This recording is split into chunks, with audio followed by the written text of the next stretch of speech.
শীত প্রায় চলেই গেছে, তাও বাজার থেকে নিয়ে এসেছি ফুলকপি। এখন ফুলকপি খেতে ভালো লাগছে না, তাহলে এইভাবে একবার বানিয়ে দেখতে পারো। হাত একবারে চেটে পুটে খাবে। সবার প্রথমে টুকরো টুকরো করে ফুলকপিগুলো কেটে ভাপিয়ে রেখে দাও। অন্যদিকে কড়ার মধ্যে জিরে, মৌরি, এলাচ, দারচিনি, জয়ত্রী শুকনো খোলায় ভেজে গুঁড়ো করে নাও। 1 কাপ দুধের মধ্যে চারমগজ, কাজু বাদাম, পোস্ত ও ভিজিয়ে রাখা কিশমিশ দিয়ে ভিজিয়ে রেখে এটাকে পেস্ট করে নাও। অন্যদিকে কড়াইতে তেল দিয়ে এবার নুন হলুদ দিয়ে ফুলকপিগুলো হালকা ভেজে নিয়ে উঠিয়ে রেখেছি।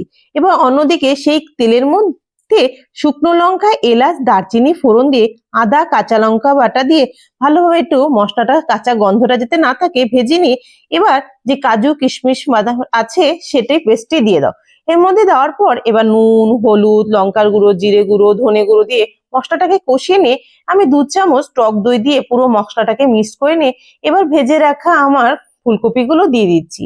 এবার ফুলকপিগুলো ভালোভাবে মিক্স করে কষিয়ে নিয়ে পর এবার অল্প পরিমাণ মতো জল দিয়েছি ফুলকপিটা যতটা সেদ্ধ বাকি আছে পুরোপুরি সেদ্ধ হওয়ার জন্য। মোটামুটি আমার সেদ্ধ হয়ে গেছে, দেখতেই পাচ্ছ কি সুন্দর কালার বেরিয়েছে।